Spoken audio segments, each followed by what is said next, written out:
the Mermaid. Today I'm going to be doing my pediatric assessment and our IV med push on our pediatric client. I'll be practicing general principles and safety practices throughout this whole skill video today. First thing I'm going to do is go to my patient's room, introduce myself to the caregiver and the patient, make sure we do our patient identifiers and assess any allergies and explain what we're going to do. First thing we're going to do is establish our patient's developmental stage. So we can play a game, who can stay on their one leg the longest. They should be able to hold this for 10 seconds, and then I'm going to ask them if they can identify like this fork and what it does. They should say it's a fork and have to eat food with it. So the developmental stage is 5 years old. Now I'm going to minimize our patient's stress and anxiety and maintain a safe environment. I can have their caregiver stand nearby, hold their leg.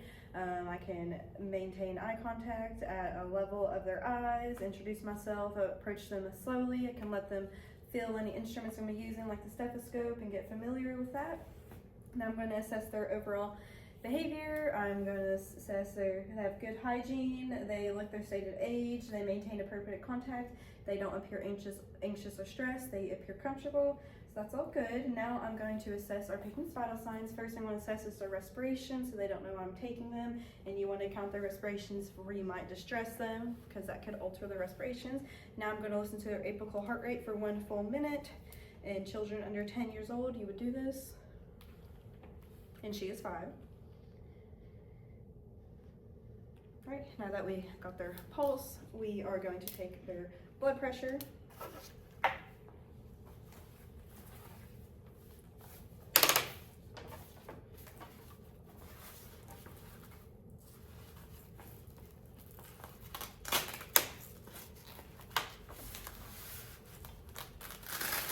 We would assess their blood pressure with an appropriate size cup for our pediatric client.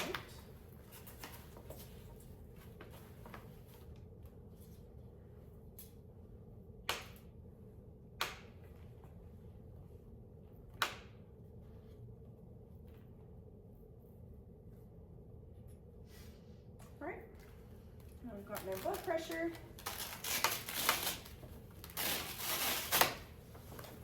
We are going to put an O2 a pulse ox reader on their finger and get their O2 saturation.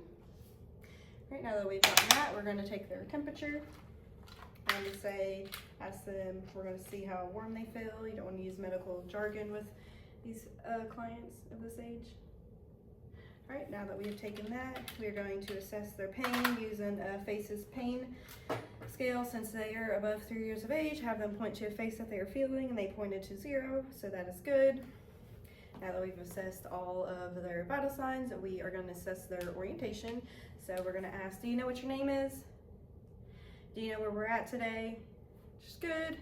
Now we're going to assess their flexion and extension, the strength there. Push and pull, and then the flex is the push, pull, the push. And we're also going to have them extend their arms out and flip their palms up and down. That looks good there. Now we're going to do our hip abductors. So we're going to have them abduct and adduct each leg. Our mannequin can't do that, but I'll demonstrate. Abduct, adduct, adduct. And we're going to also do the abduction on both legs and push with force, and then adduct and pull and on both legs bilaterally. All right, and that is good. Now we're going to assess their head skull, and their face for symmetry and any lesions present. So I want to firm hand hygiene and don clean gloves, and I want to palpate their skull, make sure everything is symmetrical, there's no lesions, face is symmetrical, and they look good there. So now we're going to ask our patient, do you wear any eyeglasses? And then confirm the information they gave us with their caregiver, and they do not wear eyeglasses. Now we're going to assess their eyes for Perla.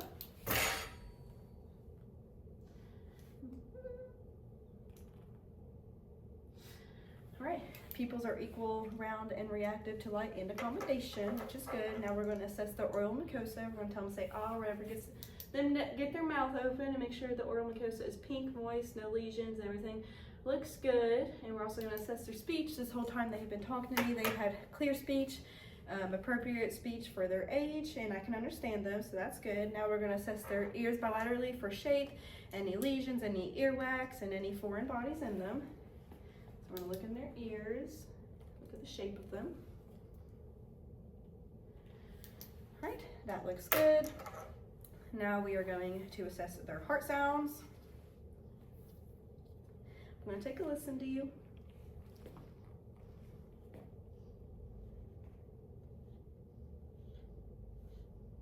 Right, heart sounds good. Now we're gonna palpate their peripheral pulses.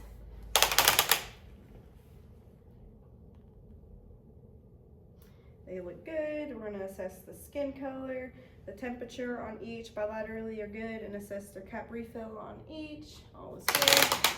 We're also gonna do the same thing with their legs, feel their pulses down here, assess the temperature bilaterally, their cap refill, and everything looks good.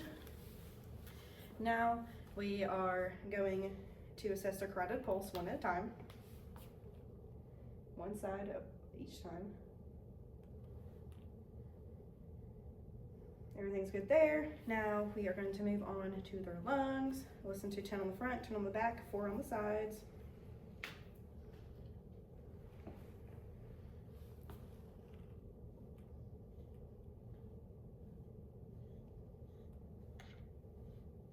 Now the 4 on the sides, and the 10 on the back.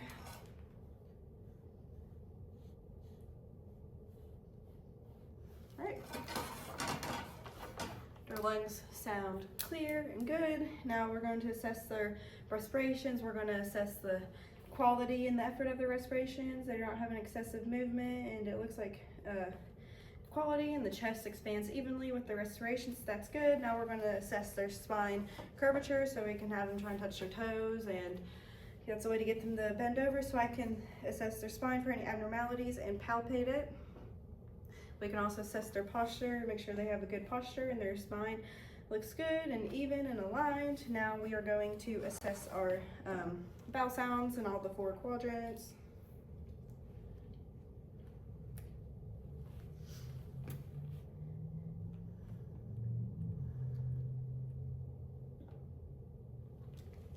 All right, they're not hyper or hypoactive, they sound good. Now we're going to palpate and make sure that it is palpate for flat, firm, distended. Make sure it's none of those, not distended or firm, and make sure there's no pain upon our light palpation or tenderness. So she's not having tenderness or pain upon her palpation, and it doesn't feel distended or firm, so that's all good. Now we're going to assess her last bowel movement, so we can ask her, do you know when your last bowel movement was, and confirm that with her caregiver. And caregiver says they had their last bowel movement today before they came, right after they ate breakfast, which is good. Now we're going to assess our child's appetite. We can ask if they have any snacks they enjoy, if they've had any pain while after they've consumed a meal, if they've had any pain. And then we're going to ask our caregiver if they've noticed any differences in their appetite changes, if they've had any vomiting episodes, diarrhea, any tummy aches, and kind of just tell us what the patient is eating. Now that's good. I'm going to assess the genitals. So I'm going to perform hand hygiene, don clean gloves. We're going to assess our genitals for any rashes, redness, lesions, any bruising, any injury, any odor, any discharge, any pain, anything out of the normal. So that's all good. And now we're going to assess if our child is potty trained. We can ask our child, are you potty trained? Confirm that with the caregiver. Caregiver says that they are potty trained, so that's good. We're going to assess the color of their urine, ask if they know what color their urine has been, confirm that with the caregiver. And then we're going to ask how frequent they urinate. So they can tell us that, and we can confirm with the caregiver. The caregiver can tell us it. Now that we have done that, I'm going to assess the symmetry of all of her extremities. I'm going to have her extend her arms out. Arms look symmetric and even, so do her legs. Looks like she's standing symmetrically, and everything looks symmetric. Now we're going to test the strength of all the extremities with flexion extension. So we're going to have her extend it. We're going to do push, pull, and they flex and do the pull, push. And then we're going to have her do her legs. Our main can't do that. We'd have them extend them down, push, pull, do the flex of the legs, push, pull. All right, everything looks strong there. I'm going to assess muscle tone of all the extremities, and I'm going to, before I do that, I'm going to assess their hand strip strength bilaterally. So I'm going to put my fingers here, squeeze my fingers as hard as you can. She has grips strong bilaterally. Now we're going to do the muscle tone of all 4 extremities. So I'm going to palpate and make sure nothing is flaccid or spastic. She has good tone, and we're going to assess her range of motion. So you can have her do some range of motion things, just like this, extend her arms out, legs, rotate her hips, everything looks good there. We're going to assess her gait and balance. So I'm going to tell her to walk from there to there and back, and she has good gait and balance, good coordinated movements for her age. Now we are going to assess, we did her gait and balance as she walked there and back, and now we are going to assess her skin turgor and any edema in her extremities. So this is kind of where our skin assessment starts. So we're going to palpate for any edema on all our extremities and do our skin turgor. Do it on her legs too. Skin turgor. All right, now that all looks good, we're going to do our overall just skin inspection. So we are going to look at her back. We're going to assess for any lesions, any skin breakdown, any redness, any identifiable landmarks. Look on her chest, on her abdomen. Usually they're like in a gown, so you can look at her legs, up. Everything looks good. So now that we've done our physical assessment, we are going to move on to our medication part. So I'm going to identify some pediatric sites. Our client has her cephalic one, and then we have a basalic. We have the median cubital, so basalic, median cubital. Then we have our great saphenous, just here. Then we have our dorsal arch on the foot, and then for infants, we can use the scalp vein or the cephalic vein that we are using on our pediatric client today. So we're going to provide our pediatric client with a diversional activity of their choice, so we can ask if they like to want to listen to music, if they want to sing, if they want to watch their favorite cartoons. Now we provided our client with a diversional activity. I'm going to check our MAR for the medicine and identify our patient with 2 patient identifiers. So it's your name and date of birth, compare it to the band. We are going to do our 3 checks against the MAR. We're going to look at the MAR, pull our meds out, check the med back to MAR, then 3rd check at the bedside. We're going to assess our patient for any allergies before administering our medicine. So now we've done 3 checks and verbalized our 11 rounds of medication administration. I'm going to perform hand hygiene, don my clean gloves.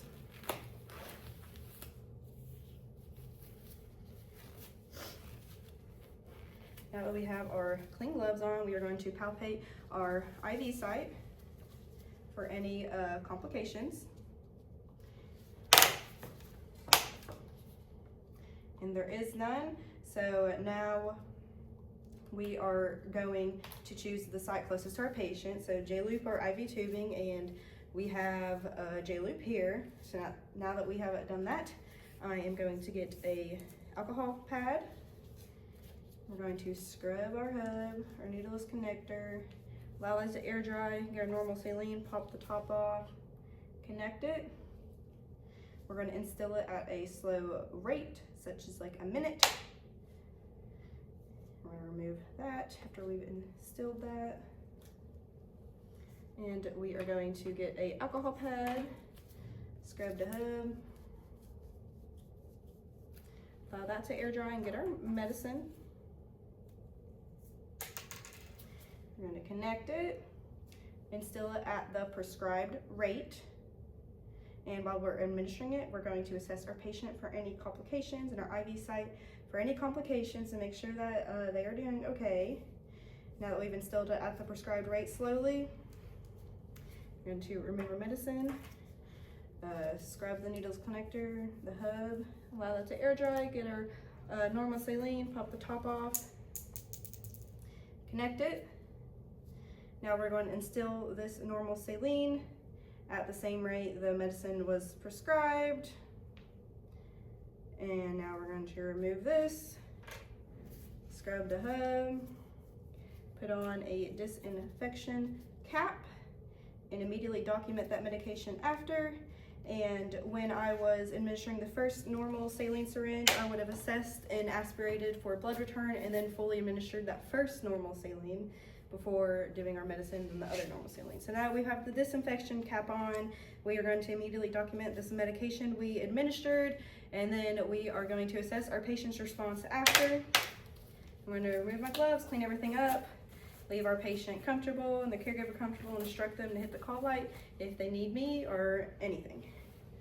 Thank you.